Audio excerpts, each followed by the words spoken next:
Such a wonderful piece, and so we like to hear the piece. And another thing I like to do is to is when I'm practicing and rehearsing a piece like this, is that I like to perform it. You know, I think a lot of times we spend a lot of our practice time just practicing little parts of the piece, you know, and sometimes it's good to just play through the whole thing so we get a sense of what it feels like with our embouchure to be able to do so, you know? And we get a sense of what the piece really feels like to perform and to tell the whole story of the piece instead of just working little bits at a time. So that's why I wanted you to play more, tonight, even though we have a short amount of time to work on something, right? And so I think I want you to do that in your practice as well, because it's a different feeling to just practice a piece than it is to like perform it all the way through. And maybe you've performed this piece. Have you performed it? No, I haven't. Right. So it's good to get that first performance out, into the world. So you feel what the challenges are of the work because they're different than in your practice room. The challenges of playing for others and playing for people and playing for your computer, it's very Yeah. difficult. It's different and it's nerve-wracking, and so it's good to practice that and to play these pieces that you've worked all these hours on for people in your house or whatever, or your pet or whoever, to play the pieces for someone because it's so different and it's really important to do so. You learn so much. You learn what are the really difficult spots, and they can be different sometimes than the ones you thought they were. Okay, so let's go back to the beginning. And I want to see if we can take a little bit of a faster tempo with this, just a little bit more flowing, because it felt very careful, but maybe too careful, Okay. at All this right. tempo. So it still felt like you were practicing it, and I want us to take more of the performance tempo. Okay? All right. So just a little bit more flowing, and then just relax and see what happens.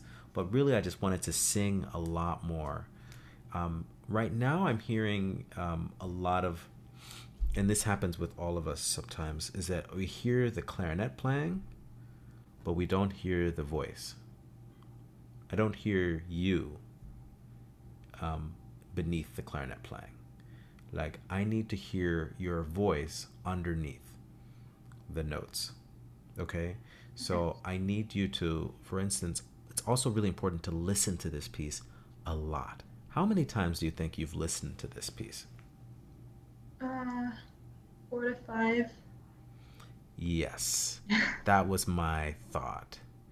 You need to listen to this piece 400 to 500 times, at least.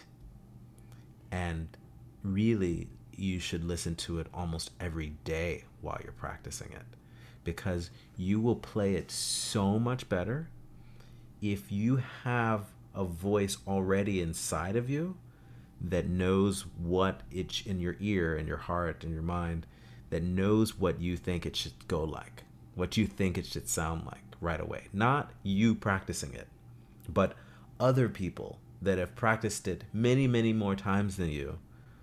You can listen to them, and by listening to them a lot, you will be able to play closer to what that sounds like, and what you will discover your own voice by doing so. Yeah, 4 or 5 times. You've probably practiced this how many times? A lot. I don't know, maybe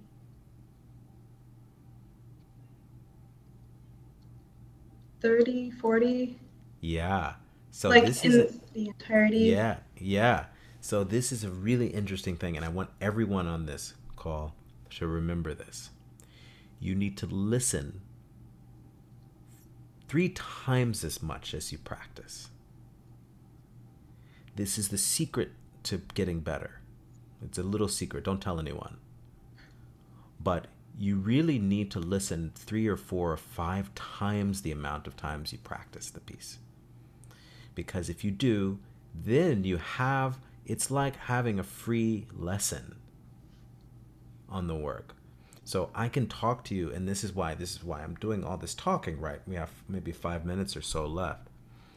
But in the time that we spend together in this masterclass, you could listen to this piece and the time and many times over the next week or two or month, and you can hear all the things that I would tell you in this class about what to do with this piece and how to play this piece and how you can sing on it a little bit better.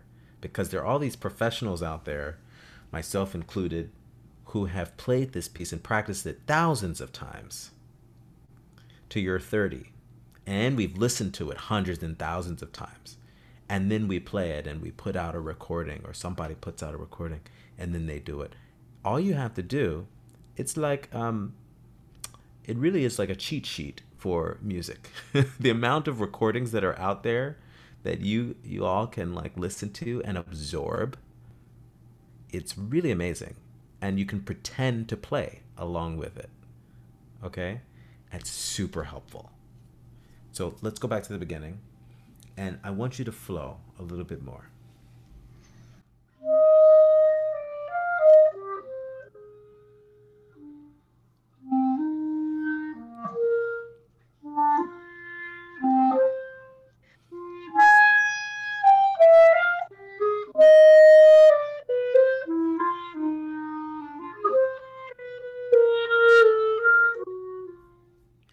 Very nice. Very nice.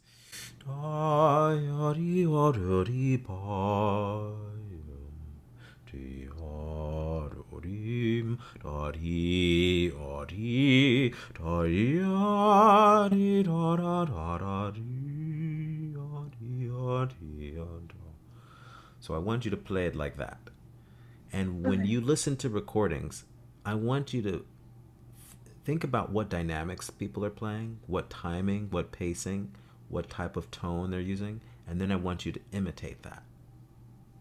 And different recordings, you play different ways, right? So it's the big secret that we have forgotten a little bit now that we have access to so much data. So think about all of the recordings out there as data that we could download into your brain, into your heart. There's so much more of it now, but we don't listen to enough of it now. When I was growing up, there might have been, I could get my hands on one or two recordings, right? You can get your hands on, or not your hands on, but your eyes on and your ears on thousands of them, hundreds of them. So that's what I want you to do. And then I want you to play along with them. And then that's how you get an idea of how do I play like those great musicians that I know of and I respect. And it's a really fast way to be able to do that, and then you have the power for yourself.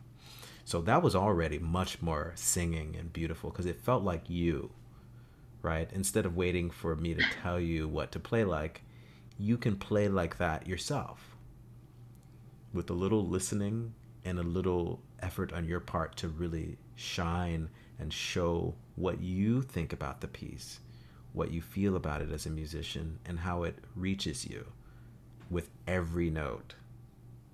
Every note in this piece means something in particular. Okay, it means something specific. And right now, it's like I hear, before this version, I heard clarinet playing that was waiting to be molded. But what I'm saying is that you already have it inside of you. You just need a little bit more research, a little bit more singing, and use your air a little bit more efficiently, like a singer. So take 2 deep breaths and start again and sing more. And try to sing. I gave you my voice version, my singing version. I want you to give the clarinet version of that. Okay? Okay.